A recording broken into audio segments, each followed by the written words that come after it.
ازيكم حبايبي، عاملين ايه؟ يا رب تكونوا بخير. النهارده عملنا كبده بطريقه حلوه مشويه فظيعه، طعمها وريحتها في منتهى الجمال، خطيره. واللي نازل منها ده لذيذ لذيذ بجد، تحفه وريحتها تحفه. طريقه غسيل الكبده عندكم على القناه بتاعتي، وطريقه عميلها ادينا عملت لكم الفيديو. تعالوا نشوف مع بعض عملناها ازاي وازاي طلعت معانا بالجمال والحلاوه دي. نشوي الكبد والجوانس بتاعت الفراخ بطريقه فظيعه. انا غسلت لكم الكبد والفراخ في فيديو تاني عشان ما اطولش عليكم، ودلوقتي هنشويهم مع بعض بعد ما غسلناهم ونضفناهم وخليناهم بالمنظر ده. هنعمل ايه؟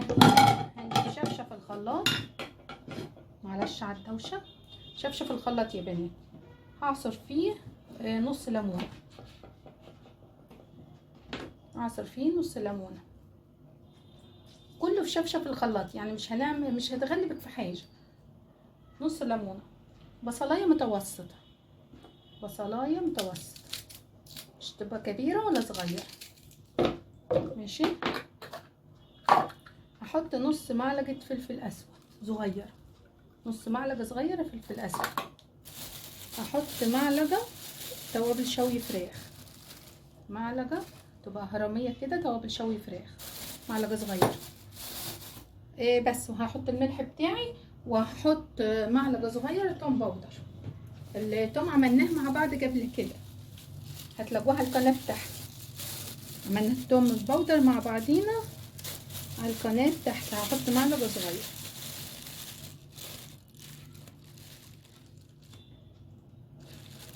يبقى معلقه صغيره توم باودر. هنعمل ايه تاني؟ بس كده. هضربهم في شفشة في الخلاط، هحط عليهم نص كوبايه ميه بالمج بتاع الشاي، وهضربهم جامد في شفشة الخلاط. ولو انت حابه تحطي فلفل حار حطي، انا هحط قرن فلفل حار. مش حابه تحطيه حطي بارد، بس انا بحبه حار علشان يخلي طعم الكبده وهي بتشوي لذيذه. هضربهم جامد يا بنات. هحط له ملح، الملح على حسب ما انت تحبي، كتير قليل براحتك. هضربهم جامد وهرجع له على نص كوبايه ميه. بصي يا بنات، انا حطيت معلقتين زبده كبار. ماشي. حطيت معلقتين زبده كبار علشان اللي ينزل من الكبده ده بيبقى طعمه لذيذ في الزبده. هنا ضربت الخليط بتاعي وحطيت لهم نص كوبايه ميه، يعني كوبايه الا ربع ميه، مش نص كوبايه ميه. ماشي. هحط انزل بالخليط بتاعي كده على الكبده، بتبقى ريحتها في الفرن تحفه. وولع الفرن بتاعتي وهحطها. بس لو عندك صينيه بايركس ازاز زي كده تحطيها والفرن طافي، وبعد كده تولع الفرن، عشان لو حطيتيها والفرن سخن بتفرجع.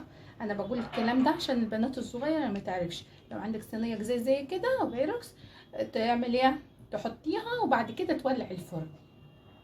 علشان لو حطيتيها والفرن سخن بتفرجع، لازم الفرن تبقى بارده. بعد كده تولع الفرن. نرش رشه ملح كده، بس كده. الكبده مش بتحتاج ملح كتير على فكره.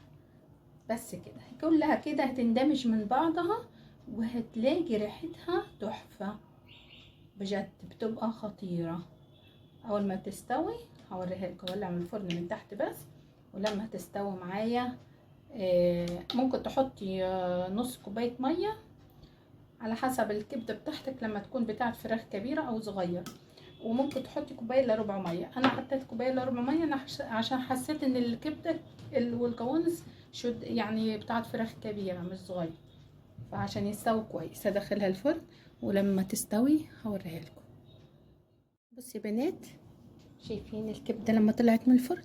خطيره تحفه. بصوا بجد خطيره، طعمها وريحتها تحفه. اتمنى تجربوها، اتمنى تشتركوا في قناتي على اليوتيوب، واتمنى تكون دفع خفيف عليكم، كون فدتكم حاجه بسيطه.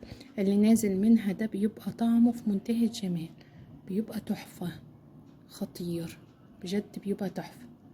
جربوها يا بنات بالطريقه دي.